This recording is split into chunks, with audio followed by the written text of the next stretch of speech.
کوئی ایک بیج وہاں سے نکلا نہیں تھا ابھی. اچھا. تو کہا کہ آپ کلیت القرآن میں آپ لوگ داخلہ لیں، چونکہ حدیثوں میں بہت کچھ اختلاف ہے. ہیرا پھیری ہو گئی ہے. اچھا. اور بہت ساری حدیثیں غلط آ گئی ہیں. یہ لوگوں نے جب اس طرح سے بات نہیں کرنے لگا، انکار حدیث کا، تو جامع سلفیہ کے ہم پڑھے ہوئے تھے وہاں، یہ خلفیات تو تھی ہمارے پاس. پھر اس سے خوب بحث ہوئی، تو وہیں سے میں نے ٹھان لیا کہ میں کلیت الحدیث میں جاؤں گا. وہیں ہم نے سفر فیصلہ کر لیا. کیوں؟ حدیث کے انکار کرنے والے زیادہ ہیں، تو ہم کو چاہیے کہ ہم حدیث کے وصول ثوابی پورا تاکہ ان کا جواب دیں. تو رات بھر بحث ہوتی رہی. پھر دن میں آیا کسی بھی صورت سے. اب ہوا کہ وہ جو پورا گروہ تھا 8-9 نوجوانوں کا، پاکستانیوں کو، اس سب کو پھر دیا تھا. اب بحث ہوتی تو ہماری باتیں سنتے، ان کی بات میں اس کے اعتراضات کا جواب دے دیتا. تو پھر وہ کوئی اور سوال کرنے لگتا، اعتراض کرنے لگتا. تو ان نوجوانوں کو احساس ہو گیا کہ حدیث حجت ہے، بغیر حدیث کے عمل نہیں ہو سکتا. ایک ہی مجلس میں ایک ہی مجلس میں رات بھر بحث ہوتی رہی. پھر صبح آیا، پھر بحث. اور سارے نوجوان اپنی نوکری چھوڑ کر کے، چونکہ ان کے عقیدے کا مسئلہ تھا، بہت کچھ گمراہ کر بیٹھا تھا. زہران دمام میں، زہران اور دمام کے بیچ بیٹھا. پھر مغرب کا وقت آیا تو پھر پہنچا، تو مسجد میں جانے لگا نماز پڑھنے کے لیے. تو میں کہا نماز کیسے پڑھو گے؟ مسجد کے دروازے پر نماز کیسے پڑھو گے؟ اب وہ نوجوان بچے کھڑے ہو گئے، میرے سے نماز کیسے پڑھیں گے؟ کہا کہ تکبیر تحریمہ کریں گے اور نماز ایک رکعت قرات کریں گے، پھر رکوع کریں گے. میں نے کہا 2 سجدہ کیوں کرو گے؟ قرآن میں کہیں ہے؟ تم بتاؤ مغرب کی نماز قرآن سے پڑھ کے دکھاؤ. اب مسجد کے گیٹ پر وہ سارے 4-5 اکٹھا، دوسرے جو اردو بحث ہوتی وہ اور اردو والے اکٹھا ہو گئے. اب وہ بیچ میں کھڑا. میں نے کہا تم ابھی مغرب کی نماز پڑھ کے دکھاؤ اور حدیث سے ثابت کرو، قرآن سے ثابت کرو کہ ایک رکعت میں ایک رکوع ہے، رکوع پہلے سجدہ بعد میں، سجدہ 2 ہوگا. تم بتاؤ اس کو ثابت. اب وہ لاجواب ہوا. اب وہ جواب نہیں دے پا رہا تھا. کہاں سے 2 سجدہ ثابت کرے، 2 رکوع ثابت کرے؟ ورکعو وجو تو ہے لیکن عدد نہیں ہے. تو اس کو اس طرح سے میں نے گھیرا. جب وہ بالکل لاجواب ہوا اور وہاں سے چلا گیا، تو یہ بچے جو تھے ان کے دلوں میں اللہ نے محبت ڈالی ہماری.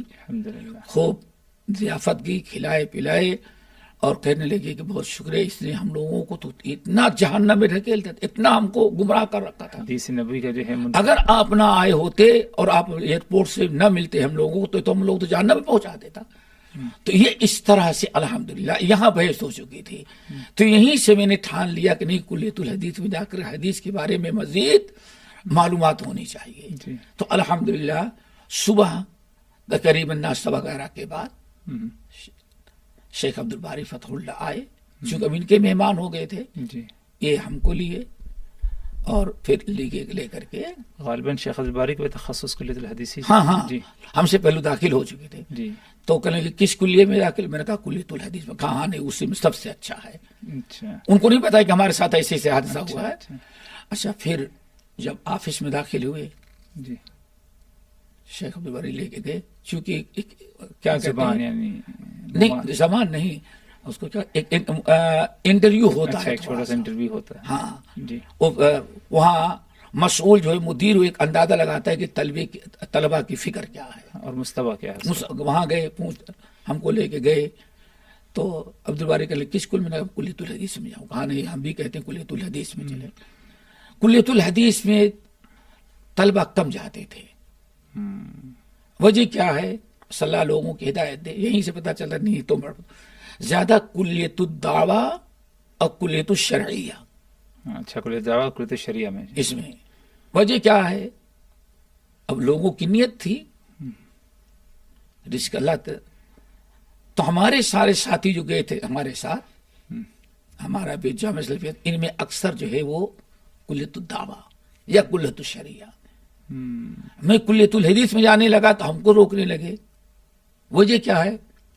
یہی ہوتا ہے کہ جو سلف کہتے تھے نا کہ منازل العلم ہے، جی کہتے تھے کان یقال، عبداللہ ابن مبارک رحمۃ اللہ علیہ کہتے تھے کان یقال، ہمارے سلف کہتے تھے تابعین طبع تابعین جی کہ اب علم کے منازل ہیں، جی اولها النیہ ثم الاستماع ثم الحفظ ثم العمل فہم ثم العمل ثم النشر.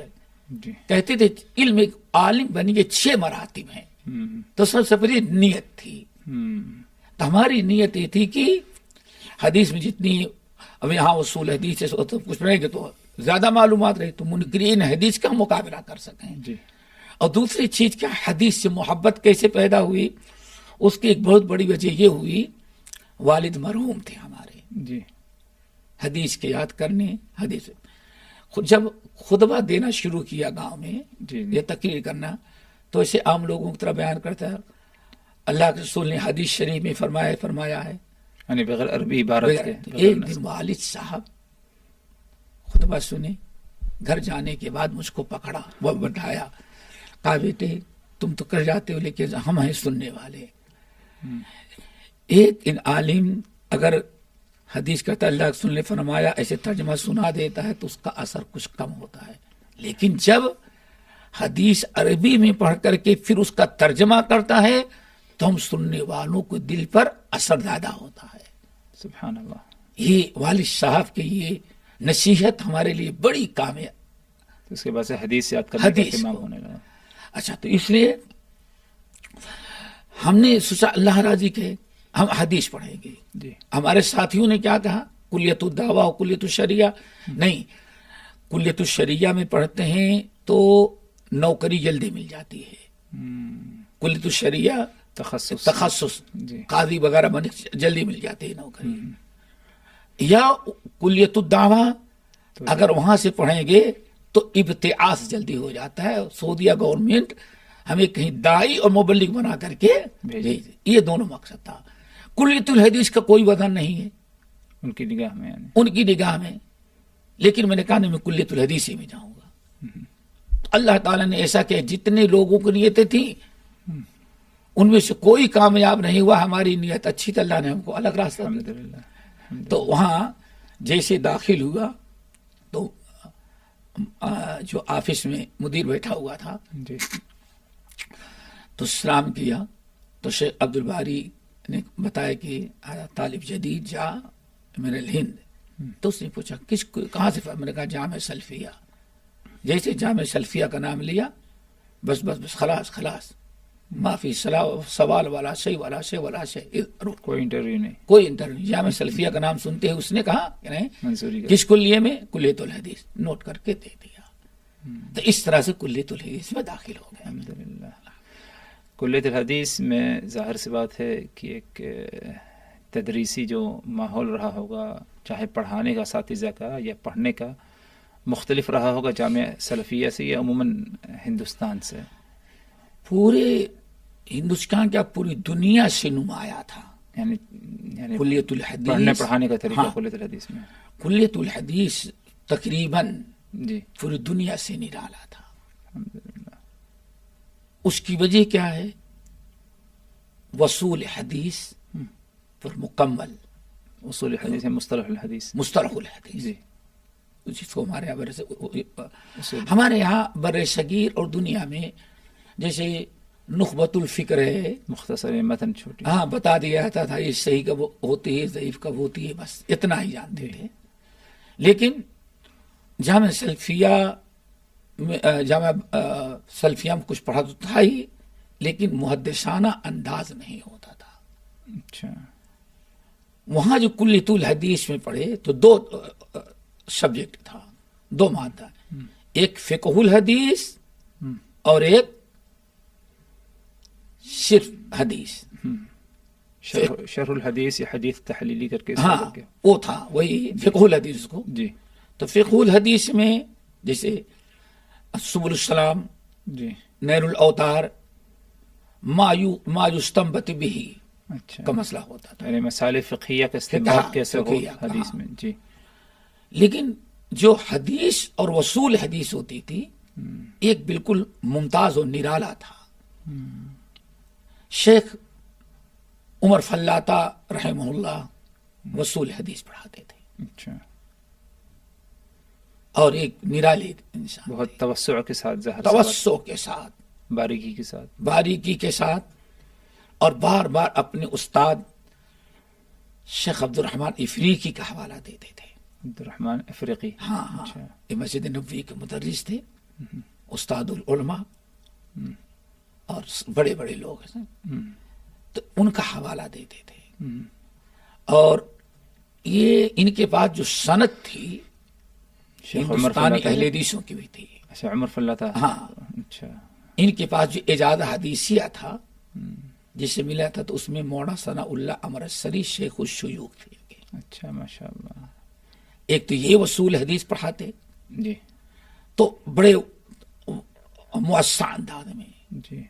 اسی طرح سے شیخ عبد القادر سندھی رحمۃ اللہ علیہ تھے. اچھا. یہ اصل میں سندھ کے تھے، لیکن وہاں کے مستوطن تھے، وہ جی. سعودی ہو گئے تھے. یہ بھی الحمدللہ تدریب راوی وغیرہ پڑھائیں تو بہت ہی شرح و بسط کے ساتھ پڑھاتے تھے. یہاں مصطلح الحدیث کتاب کے ساتھ مالہ وما علیہ کے ساتھ ایک چیز تو یہ ملی، یعنی نظری، عملی، تطبیقی، سب اعتبار سے جی، تفصیل کے ساتھ جی، مالہ وما علیہ. جی. نمبر 2 جو تھا حدیث، جی. حدیث پڑھانے کا سلسلہ بالکل ہندوستان سے الگ تھا.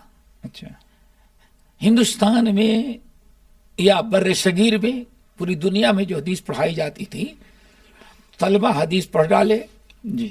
پھر وہی متن سے پر ایک تو مایوخس یا مایوستنبت ہوتا، کیا مسائل نکلتے ہیں، اور مخالفین پر ردود تفصیل کے ساتھ ہوتا. اچھا. جس امام کا قول یا جس شخص کا قول اس حدیث کے خلاف ہو، اس پر ردود تفصیل کے ساتھ ہوتا. یہ 2 چیزیں ہوتی تھی بس. لیکن وہاں جب پہنچا تو فقہ الحدیث لوگ پڑھاتے تھے عام، مصطلح الحدیث یہ دونوں پڑھائے، علامہ عبد القادر سندھی اور شیخ عمر فلاطہ رحمہ اللہ. حدیث جو تھی وہ شیخ ربی کے پاس تھی. اچھا. شیخ ربی آپ کے ساتھ ہیں؟ ہاں. الحمدللہ. یہ بہت بڑی نعمت تھی. ہمارے سلف کہتے تھے، بہت سارے اہل علم نقل کیا، ایک بڑی عجیب بات ہے ہمارے طلبۃ العلم کے لیے. کہتے ہیں کہ حافظ ابن حجر، ان کے استاد حافظ عبد الرحیم عراقی کے بعد جتنے شراح احادیث ہیں، کبھی انہوں نے سند پر کوئی گفتگو نہیں کی. اچھا. راوی پر صحیح ہے، ضعیف ہے، ایک کوئی بات ہے، راوی پر کوئی گفتگو نہیں کی تھی. کہتے ہیں ابن حجر خاتمۃ المحدثین اس لیے کہے گئے. اچھا. ابن حجر اور ان کے استاد حافظ عبد الرحیم عراقی، وہ تو استاد تھے، شاگرد تھے. ان کے بعد جتنے شارحین حدیث آتے، ہاں کسی حدیث کی صحت اور ضعف پر اگر مخالف ہے تو اس پر تو بڑی گفتگو ہوتی تھی. لیکن سند کے اندر 5 راوی آئے ہیں تو سند پر کوئی گفتگو نہیں، صرف متن پر اور مخالفین کے ردود پر. کہتے ہیں لیکن صدیوں کے بعد امام شوکانی پیدا ہوئے ہیں جنہوں نے نیل الاوتار کے اندر باقاعدہ راویوں پر گفتگو کی. کہتے ہیں پھر اس شرح حدیث کے بعد، پھر شرح احادیث میں شوکانی کے بعد اگر کسی نے شرح حدیث میں سند کے تمام راویوں کے پر گفتگو کرتے ہوئے، گرچہ نقول ہی صحیح، شیخ عبد الرحمن مبارک پوری صاحب تحفہ ہیں. اس لیے تحفہ کے پہلے جتنی شروحات ہیں کسی میں اتنی تفسیر نہیں ملے گی. علامہ دیانوی رحمۃ اللہ شروع کیا تھا لیکن پوری نہیں ہو پائی.